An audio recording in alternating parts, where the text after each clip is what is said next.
What is up, everyone? Welcome back to the RSP Lounge right now, live. Look at this. We're back. We're here for another season. I'm so happy to be bringing to you this show once again, leading its way to Rangerstop and Pop in Atlanta.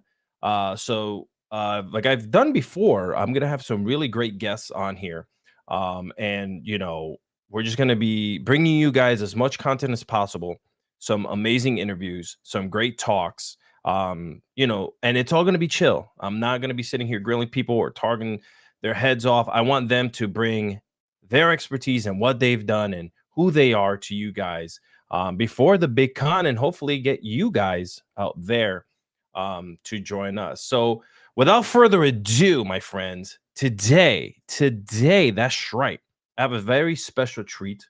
We're joined by the one, none other than the legendary voice actor, Mr. Townsend Coleman. Welcome to the show, sir.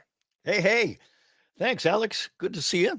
Good to Good be to here. see you. Yeah. I'm so glad that you were able to make some time for us here at the show.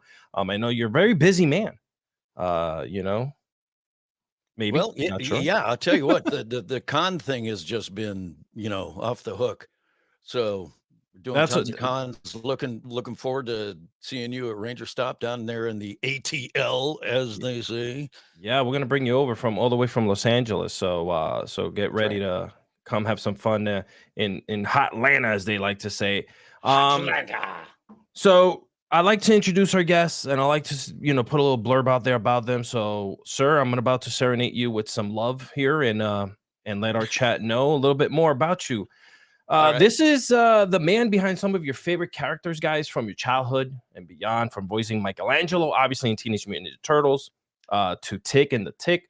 He has left you yourself an indelible mark in the world of animation, my friend. Before we get into any of that and any talk about animation, let's take a little moment to talk about the incredible achievements that you have given us in the world of entertainment. You've lent your voice to over 150 animated series and video games. You brought to life characters that have captured the hearts of millions of people worldwide. I know personally I'm one of them. And you, my friend, you have transitioned from comedic roles to dramatic performances with unparalleled finesse. And I thank you for everything that you've done. Well, you, my friend Alex, are more than welcome. Unparalleled finesse. I'm going to have to make sure my agent hears that. Yeah. Sir, if I can bring you some extra dollars in your pocket by using my words, by all means, let's do it. That's right. No charge. No charge. Yeah, all free. Let's get this ball rolling. Let's talk about Sure. your career, which is something that, as I mentioned before, I looked into, and obviously as a fan, I've been following. Can you tell me, your most memorable audition experience that you've ever had outside of the Turtles, obviously? Most memorable audition. Yeah, you know what? I'll be honest with you. I want to say the one that springs immediately to mind is my very first one, and that was for a show called Inspector Gadget back in the spring of 1985. I had been here in LA. I grew up basically in Cleveland, Ohio, and was a rock jock there on the radio for 10 years before I moved out here in 1984. And so I had been here about 6 months when my agent sent me, and I never gave any thought to doing cartoons, but my agent sent me on an audition for Inspector Gadget. And so I went to this thing just really curious, not having ever done that before. And I had done some characters, some silly characters and stuff on the radio over the years, but had never auditioned for an animated series. So yeah, so I went to this audition and it was pretty crazy. The gal, Marcia Goodman, God bless her, she handed me a couple of sheets of paper. One had a picture of the character. The character's name was Corporal Cape Man, and Cape Man, he was Gadget's assistant for the last 10 episodes of the series, and so she handed me a picture of the character, and and then it also had some dialogue, some sample lines for me to read for the audition, and a description of what the character was like, what he was about. And I remember looking at this stuff going, Wow, okay, so that's what he looks like. I immediately have an idea in my mind of what I think he might sound like based on what he looks like.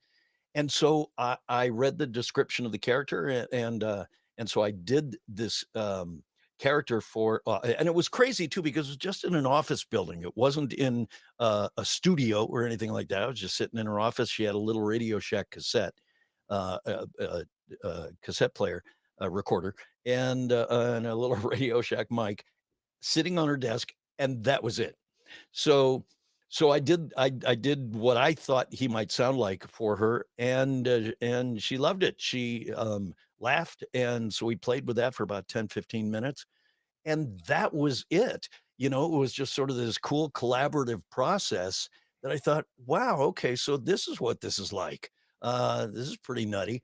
And a couple of days later, I got a call from my agent saying that I had booked that part.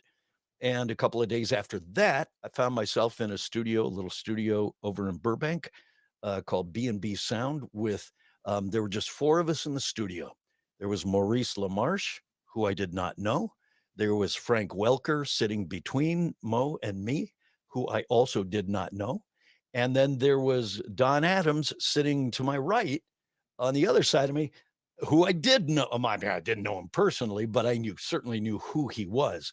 And so it was just the 4 of us in the studio, and I looked around and I thought, "Wow, this is what this is like. This is nutty. How did I end up here? This is crazy." So, It, yeah, so that audition certainly, you know, left, an indelible mark, in my an imprint in my brain, in my psyche, for it's It's 40. incredible to me that you're talking about, your career here and most memorable, like, things that you've done. Inspector Gadget. I mean, that theme song alone Right. is in everybody's head still, first of all. And Yeah. just the fact that that too was one of the most memorable cartoons out there. Like as a kid, you wanted the toys, you wanted everything. It was so cool. So that's insane. Yeah, Insane. and what was cool for me about it was that so at that point, like I was saying, I'd only been in LA for 6 months at that point, because before we moved to LA, my kid when we were still in Cleveland, my kids used to watch Inspector Gadget. Right. So I was familiar with it. You know, I was of course familiar with the theme song and all that, you know, and knew that Don Adams was Inspector Gadget and stuff. But beyond that, I really didn't give it much thought except to wonder um, a lot about who might have done the voice of Dr. Claw. Because Mm. I remember being, you know, when the kids would have it on in the background and I'd hear this Dr. Claw voice come on, I'd be thinking, what kind of actor has that kind of voice? I mean, what would he look like? Now, of course, I had no idea that it was Frank Welker who did the voice, Sure. who happened to be sitting right next to me. Oh um, my but god. I looked at Mo and I thought, "Nah, it's not him." I looked at Frank and we had been chatting a little bit, and he's got a very sort of light, you know, easygoing voice, and so I thought, "It's not him." And I knew it wasn't Don Adams, so I figured, well, the actor's not here today. We're gonna be skipping over those lines, and we'll just, you know, pick up after the Dr. Claw line, and they'll bring this actor in separately. And and so that was that. And there I was, you know, circling my lines like I was watching them do. And we on our first pass, our first record of that episode, we got to the page with first Dr. Claw line on it, and I figured we were just going to skip over it. Well, Mhm. we get to the line, and all of a sudden, Frank opens his mouth, and out of his face falls this Dr. Claw voice that just blew me away, and I gasped. I mean, literally out loud, forgetting that we were recording, and and uh, and I looked at him, and I just was, "Oh my gosh, it's That's you!" crazy. And he stopped and he looked at me and he just sort of with a Cheshire cat grin on his face said, "Yes, it's me." Sure, I mean, look, And he I go mean, ahead, he yeah, yeah. could he could recognize, you know, by my reaction, the fact that I was stunned beyond belief. And you know what's crazy is, you were stunned then, and here we are, 30 years later, 40 years later, whatever, like, we act like that about you and the work that you've put into this situation. You know, like anyone walks into a room and hears your voice with all the work that you've done. I mean, it's insane. It's insane. Everything always comes back around, right? So in a good way, in a good way. Yeah, I guess. Well, thanks Can for you saying share? that. I appreciate it. No problem. Can you share a moment from like your early days in the industry that still makes you laugh or cringe? Anything that maybe kind of just like, God, why did I do that? Moment. Oh boy. I I'm sure there are plenty of those moments, and I've put them all out of my memory because they were all that embarrassing. Gosh, trying to think of one right off the bat. I mean, hey, if you can't remember because you put them away, that's a great thing. Yeah, no, I pretty well try and silence that stuff in my brain, um, and put it to bed. No, you know what? I'm No, completely that's dry. good. I I'm stumped the terrible. man. Dude, let me tell you, I am terrible at questions like that and at games like that because when I'm put on the spot, it's like all of a sudden I No, can't yeah, for remember sure. my middle name, so yeah, so coming up with stuff like that. And of course, when this interview is over, I will then go in the other room and I'll go, oh, wow, why didn't I? Of course. And then there was that and this and these and these and Well, these. listen, we're here. We're here. We're all about positivity here, at Rangerstop and Pop. So it's just like when we talk about cringe, ladies and gentlemen, whoever's listening to this later on after, because this is live right now, just understand we're talking about like everyone has that weird moment where like, said something the wrong way or said a line the wrong way and we laughed about it or whatever. But that's what I wanted to put out there for anyone who's maybe thinking, hey, what is he asking him? Let's get right into business here. Let's get down into like what I knew you for immediately. Tell me about the Teenage Mutant Ninja Turtles on Michelangelo. Um, Obviously, you've probably been asked this a million times. So, how does this little tiny baby show that no one knew was going to go anywhere, as we all Right, know, we've all seen the documentaries, right, right? The toys took off, then that took off. right. How did this land on your lap? Well, dude, really, I mean, honestly, it was just like any other cartoon that I auditioned for. Um, I mean, it's pretty standard process. And the way Marsha Goodman did it Mm, for me for Inspector Gadget is pretty much the way it's always done. You'll get a call from your agent saying, "Hey, I got an audition for you. It's for whatever, Teenage Mutant Ninja Turtles." Now, in this case, and then you show up and they give you your audition materials, which will include a picture of the character, hmm a description of the character, okay, from what they call the Bible of that particular show, and then some sample lines for him to read. It's pretty much always the same.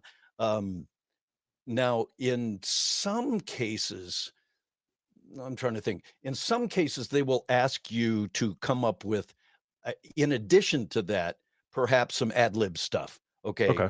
you would do some improv maybe, and they might just want to see, how quick you are, how inventive you are, how silly you can get, and but usually it's they just crank people through. You've got 5 minutes, maybe, if that, to get on mic and to show them what you got, and then that's it. And then you hope if you're not going to get booked from that initial audition, which generally you're not, they're going to have what they call Mm, callbacks. Okay, so that they hmm call you back to have you audition a second time once they've narrowed it down to a smaller number of people that they want to see again.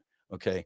Um, so it was just another audition process, just like we go through Sure. all the time. Now I will say that Rob Paulson and I, so Robbie, of course, is Raphael on our hmm show on the Ninja Turtles, but he's also Donatello on a later iteration of it, as Yes. I'm sure you know, the 2012 Ninja Turtle series. So, but on our original series.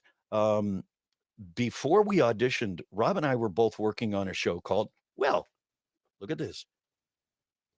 Oh, Uh, Yeah. So we were Yeah. both we were working on the animated version of Fraggle Rock. Yeah, which was on NBC in the early no. What am I Wow. saying? In 1986. And so yeah, so I was doing the voice. I was Gobo. This guy right back. Well, let me see. Can you see him There right he is. there? Yeah. Ah, yeah, that's Gobo. We go exploring in outer space with my uncle traveling Matt. Oh, Wembley, your rock dust allergies all in your head. So, Rob was Marjorie the Trashy. Well, he was Boober, Fraggle, and Marjorie the Trash Heap, and others. But yeah, so the voice director on Fraggle Rock for us was a guy named Stu Rosen, and Stu came into one of our recording sessions one morning and said, "You guys aren't going to believe what I'm going to be casting and directing next." He opens his briefcase and pulls out a copy of a Ninja Turtle comic book. Well, Mm. I'd never heard of it before. I think Rob had heard of it, um, but nobody else in the cast seemed to be familiar with it, and we're all kind of rolling our eyes. And I looked at it and I said, "Teenage Mutant Ninja Turtles? What in the world?" And I say, "Yeah, well, good luck with that." And he said, "Well, you know what? We're going to give it a go, and I'll bring you guys in to audition for it," which he did. And so when they called us in to audition for Turtles, uh, the four of us who ended up I'm pretty sure that most of the guys who auditioned for the Turtles proper read for all four Turtles. I know I did. I know Oh, wow. Barry did, Cam did, Robbie did. Um, so they were doing a lot of mixing and matching and stuff. And when I got the call from my agent that I had booked this series, I mean, I was excited because it was another job, but of course, having zero idea that it would just explode the way it did and has since. And so when she told me that I had booked this series, and I was like, "Wow, this is great." And so I show up my um, first episode to record, and strangely enough, now that I think about it, it was at the same little studio, B&B Oh my Sound, over goodness. in Burbank, where I did my first where I did Inspector Gadget, those 10 episodes of Gadget. Just a couple of Let me see, by this time it was the year before. Wow. It's so weird looking back after all these years and going, it's just this condensed little, Sure. window of time for me that so much happened. But yeah, so there we were in B&B Sound, and they knew that Rob was going to be Raphael. They knew that Barry was going to be Donatello, but they had not yet decided whether I was going to be Leonardo or Michelangelo, and Wow. same with Cam. So what their plan was, and Stu, the voice director, told us this when we got there, that they would have me and Cam read a role for the first pass, and then we would switch for the second pass. So I mean, literally like the flip of a coin, Stu said to me, "Townie, why don't you do Michelangelo first? Cam, you do Leonardo first, and then for the second take, we'll switch them." And so we said, "Great, okay." So we did that. After the break, after our first record, they just never told us to switch.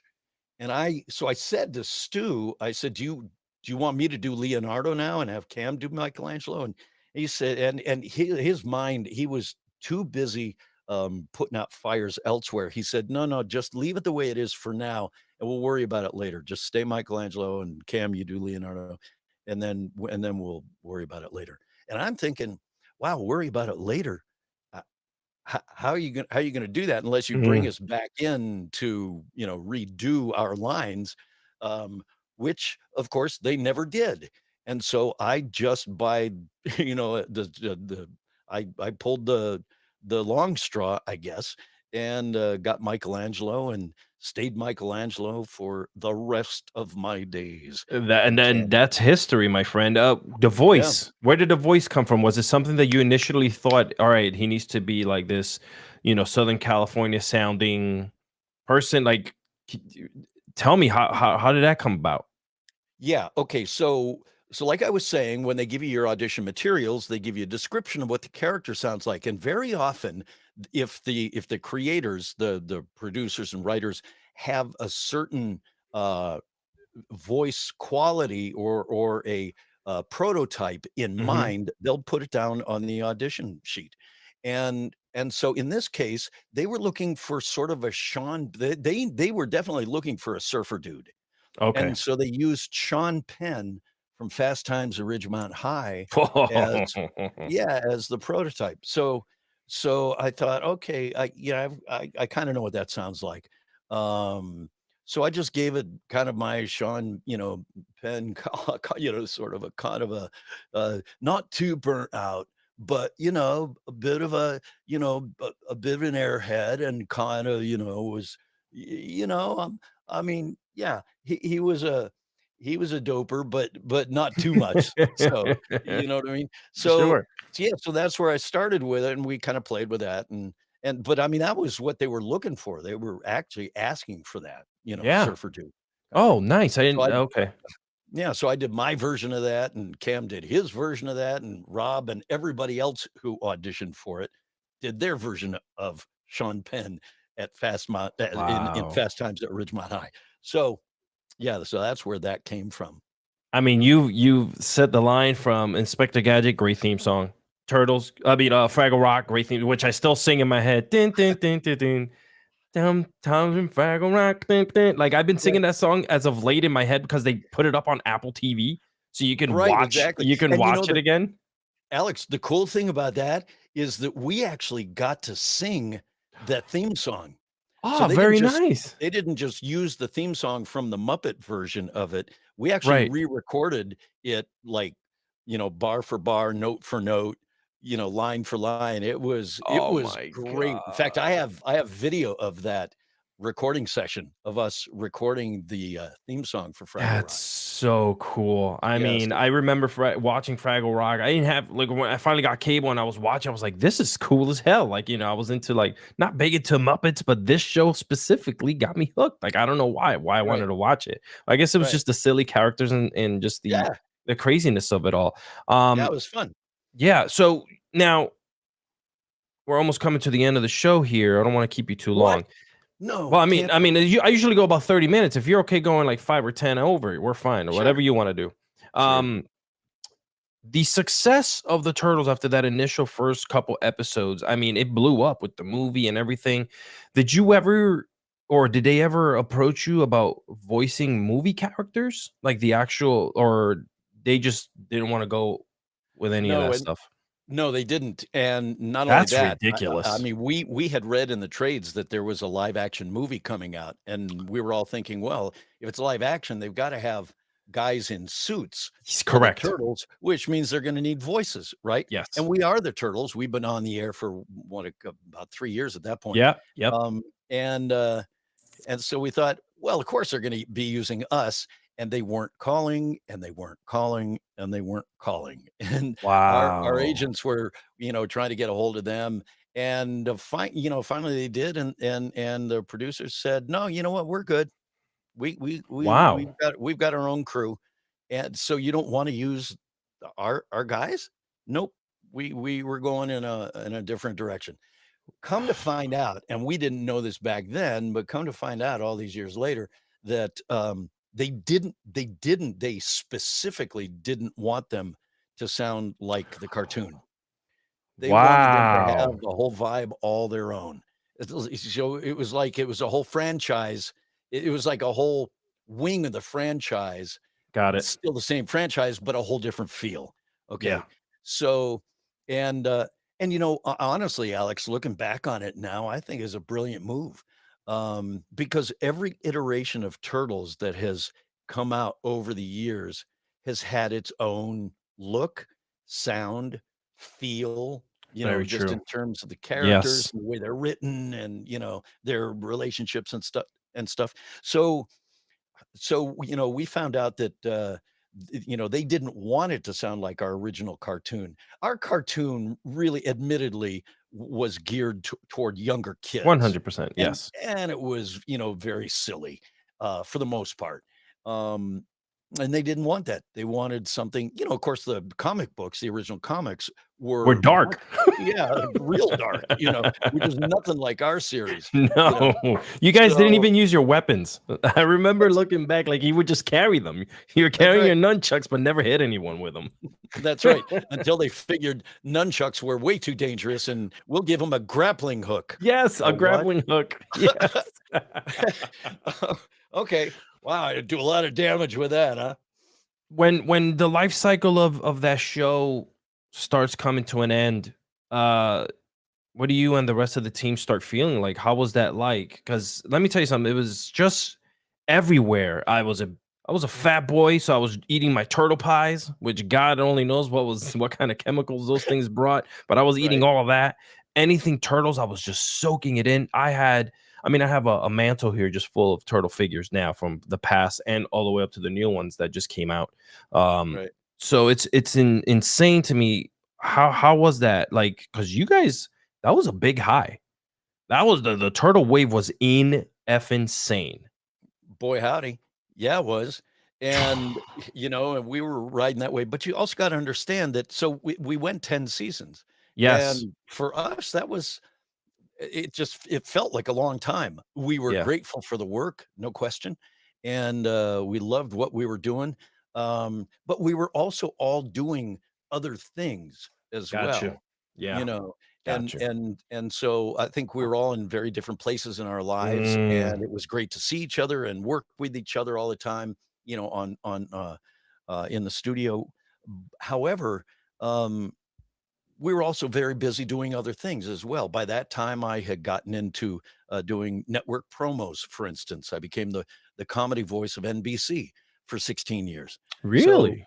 yeah, so I voiced all the must see TV comedy promos, starting with Seinfeld and Frasier and Friends. Launched Friends in what, Wow. 95, I guess, 94, 95, 95. yeah. Yeah. And all the way up through 30 Rock and The Office. So for 16 years, I voiced all Jeez. those comedy promos on NBC, as well as the nightly Tonight Show promos for Jay Leno. Yeah, so the network promo thing was really my main gig, starting in 93 through 2009. And during that time, I was still doing, quite a few cartoons, Ninja Turtles being one of them, Yeah. and then also doing a lot of commercial voiceover stuff. I Yeah, had a bunch because of I mean, commercial you did The Tick, that was on Fox for a while. right. Another great, like, over the top show, by the way. I mean, Jesus, like, My the my my fave, dude. Yeah, for real, you like I that one? am the Tick. I Evildoer beware. I would I run just around doing that voice, just doing the Tick impersonation. Like anytime my little brother would just annoy me, I would just go after him and just talk to him in that form. yeah, And I would make him my sidekick and beat the crap out of him. there you go.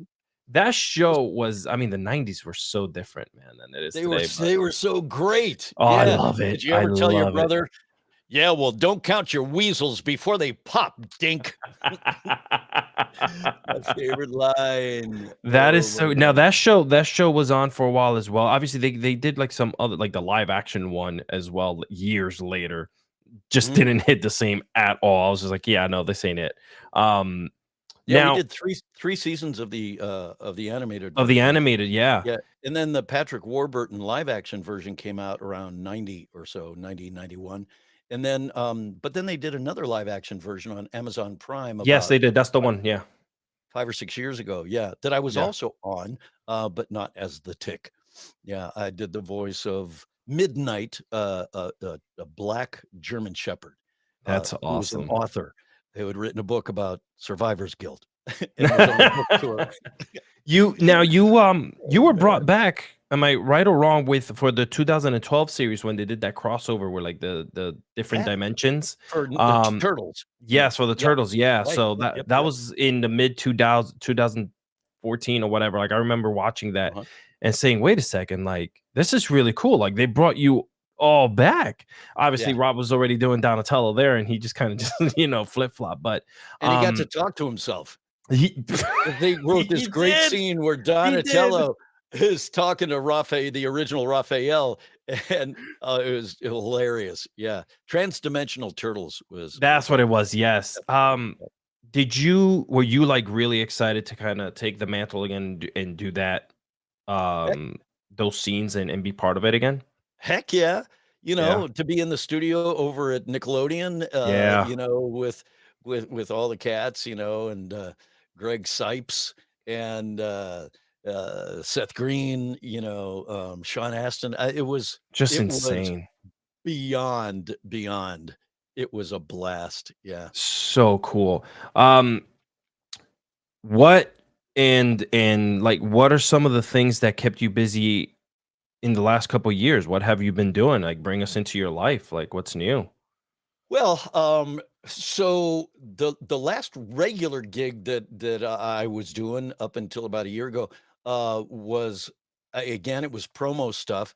I was doing the daily promos for Live with Kelly and Ryan. Very Uh, cool. yeah, with Kelly Ripa and Ryan Seacrest. Yeah. But I had been doing that gig since it was Live with Regis and Kelly. So I had that gig for about 17 years. And yeah, it was pretty crazy. All the way through Kelly by herself and Kelly and Michael Strahan and Kelly by Sure. herself again and then Kelly with That was Ryan a Seacrest. crazy mess, man. Yeah.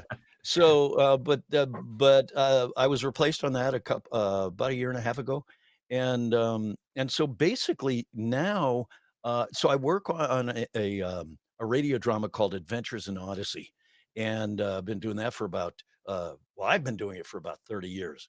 Um, but I'll be honest with you, Alex, I'm an old guy. Okay, Mm. so I'm a senior mutant ninja turtle, That's and yeah, and I'm really kind of largely retired, you know, and just yeah, sort of sure. taking it easy and yeah, so I just figured you guys have always, voice actors, someone like yourself who's been in the business and just have done it all. I feel like there's always a need. Like there's always something that comes up. And before I go any further, have you seen the new Ninja Turtles that with the anime? Did you watch that movie? Did you have any yeah, thoughts on it? mutant mayhem. Me, him, yeah. Oh yeah, Hammy, hammy. Yeah, I loved it. I thought it was terrific. And Seth Green, not Seth Green, Seth Rogen Rogan. is doing a sequel to it. Yes. Working on that. That's going to be out. I think this summer or And they later have this later this year at some the point. cartoons already like look phenomenal from what they've been kind of just like hinting. That's going straight to Paramount Plus. Yeah, Paramount Plus. So I can't Oh, wait it's not going to. to be in theaters. Well, the movie is they're already working on the second movie. They're going to Oh, that's introduce the right. Shredder, They're but they're doing a doing the series. animated series, That's yeah, to right. That's accompany right. it.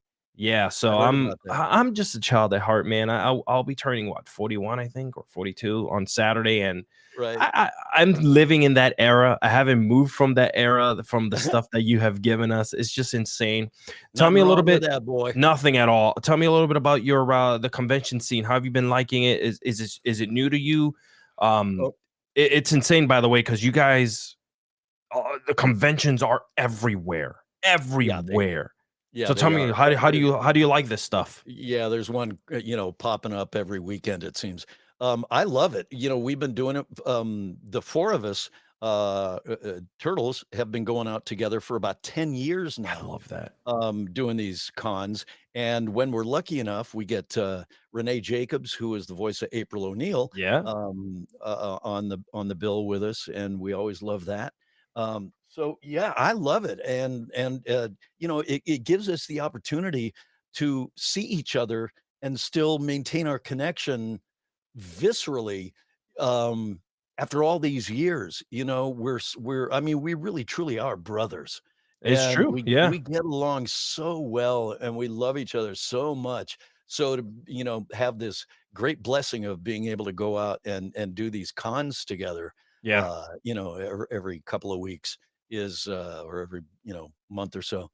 This year it's a busy one. We're doing I want to say like 15 cons this That's year. amazing. And partly because it's the 40th anniversary Yes, it of the is. I was comic gonna of bring the that comic. up. Yeah, yeah. They're about to release a issue 150, and then kind of not reboot it, but kind of bring in a new writer and stuff. I'm a huge comic book collector. I'm a geek, man. I'm sorry. Good Uh, for you.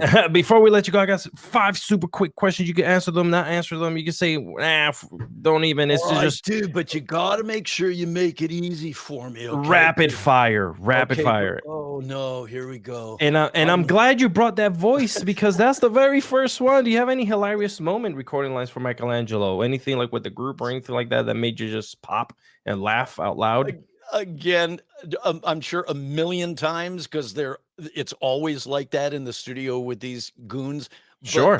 With these goons, I love but it. Yeah. am I able to remember one right now that you put me on the spot? Of course not.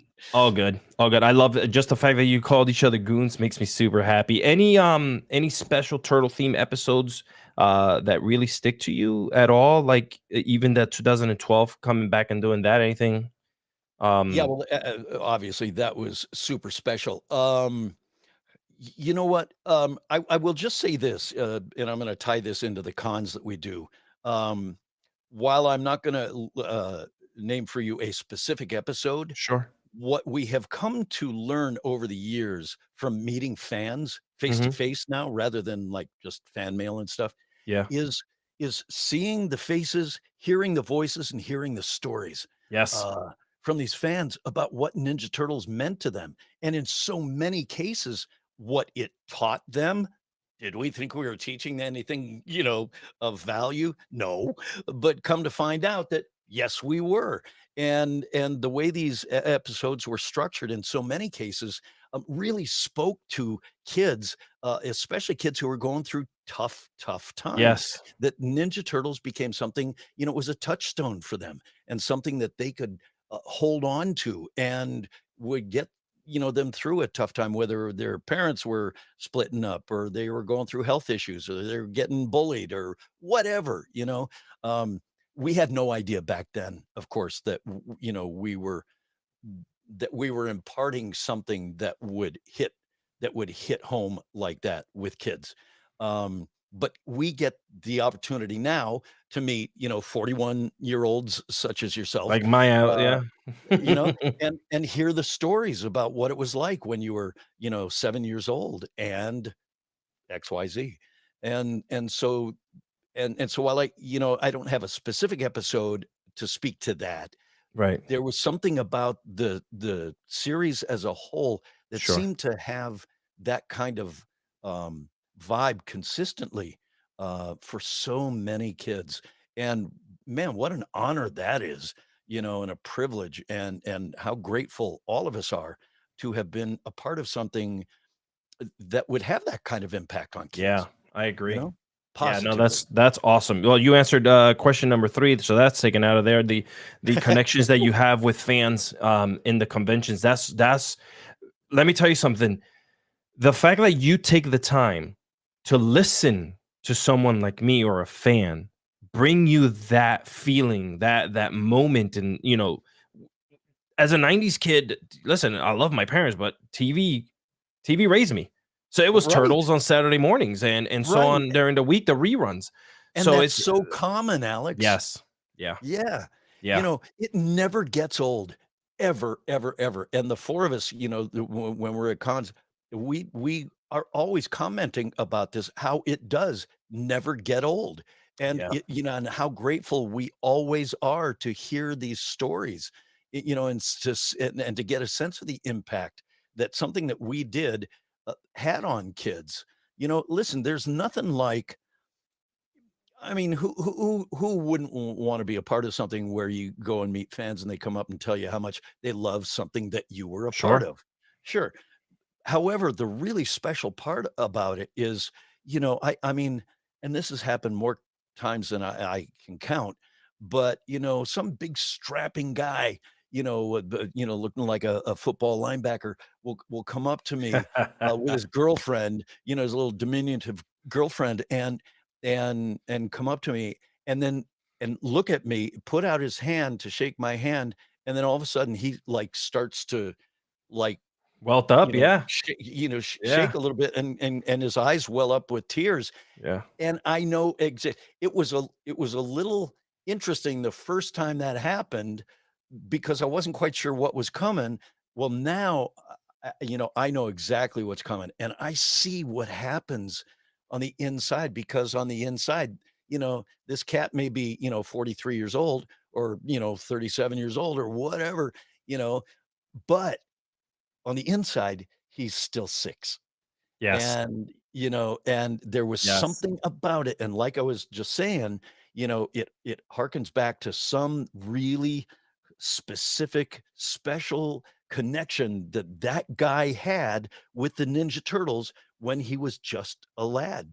And that's I mean, yeah, I can't explain, I can't describe for you the feeling I'm of sure, man. seeing that happen in front of me, and then just to be able to, to give the guy a hug and Sure. know what that means to him. I mean, It, that like I for you said, it that never gets old. that alone is a not a responsibility, but it's just the responsibility of taking that in is also hard, right? As a person who these people didn't know you as kids. Michelangelo was Michelangelo, and that Right, was it. You didn't know the right. person behind it, that iconic voice, the cowabunga, the tubular dude, like all that stuff was just it was, me and my cousin, we fought over who was gonna be Michelangelo. We would steal each other's toys all the time. We would build Yeah. forts. It was incredible. Lastly, I It's wanna always oh, yeah, go ahead, oh, go sorry. ahead, go ahead. Well, I No, was no, just no, gonna I say wanna hear from you. it's always really interesting at these cons, because I'll always ask, when I'm talking to a fan, do they have a favorite turtle? Yeah, And I don't care whether it's Michelangelo or not. I'm just curious about who their favorite turtle was and why, sure. because they've always got a reason, whether it's as silly as, well, blue was my favorite color, you Correct. know, Right. to, this is one that I heard one time, and it really stuck with me. A very smart, erudite, educated young man said, "Yeah, Donatello's my favorite." And I said, "Tell me why." And he said, "Because when I was a kid, I wasn't popular. I, Mhm. was overweight. I, didn't have that many friends. I was definitely not an athlete. I was just like a brainiac." And so Donatello taught me, and this was his quote. He said, "Donatello taught me that it was okay to be smart." Yeah, And I thought, wow, that's so simple and yet so profound to me. That's what this young man latched on to and carried him through a kind of a difficult childhood. yeah, How cool is that? And we just didn't realize that back then. yeah. That's So crazy. And that mhm, goes true with you'll be at Ranger Stop with Power Rangers. You're gonna see that a lot. A lot of these kids that grew up with Power Rangers are the same way. right, You had a right, connection with someone like a Billy who was the nerd, of the group and didn't have many friends or didn't, wasn't athletic. People gravitated to that. I gravitated to yep, that because I was a yep, overweight nerd. And then, someone you wanted to be as cool as Michelangelo or as strong as Leonardo and Raphael, but I was always the nerd, so, Donatello also resonated with me a little bit. So you're right, 100% correct, right, and I do gotta say this before we get out of here. The fact that for me, you got things like X-Men 97 just came back, all these great shows that are from our childhood that we can now instantly stream and rewatch and pay a lot more attention. You get lost in that, Townsend, because we as fans, we are transported back to a time where for me personally, and I'm a retired U.S. Marine, I've gone to war and I've seen hell and back. I oh was wow, part of man, Operation Iraqi Freedom and so on. So I've seen bad wow, things. God bless you, thank you for Thank your you, service. and I Seriously, thank wow, you so much. And I think about this.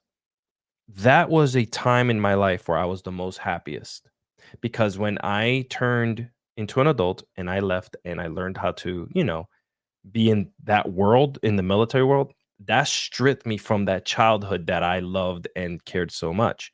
So to wow, I come bet it kinda around, had to, didn't it? yeah, so to come Yeah, around here at 40 years old and meet you and see the resurgence of everything that we were a part of back then really brings me and I know a lot of other people back to that place again, man. So I want to yeah, thank you for like yeah. just being you, listening to you just talk about how you react with the fans and everyone. It's heartwarming. That's really cool, man.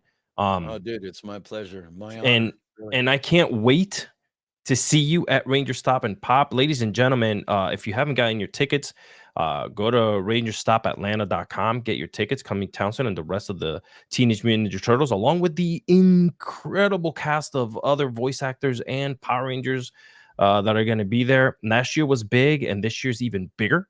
So I can't wait to sneak in and see you and probably take some photos and finally shake your hand in real life. Thanks.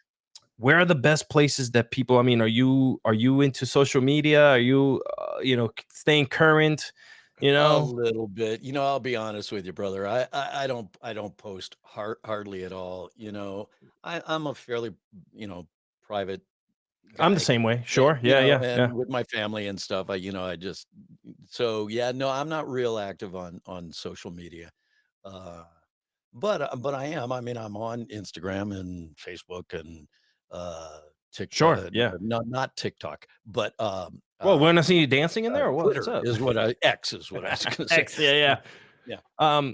Guys, so make sure you get your tickets. Show up at the show. Follow, follow Ranger Stop and Pop everywhere on Instagram, X, and TikTok. We're going to be posting a lot of stuff heading into this June, so it's going to be crazy. Townsend, please don't go anywhere while we play our official outro out of here. I want to just kind of say goodbye to you after the show goes off the air, ladies and Okay, dude, gentlemen. but before you go Yeah. though, you Oh, gotta do me a favor, okay? Because this has been like totally tubular, and I mean like Monda tubular, okay? Not like Monda bodacious like righteously radical. Okay, so here's what I want you to do. Okay, you ready?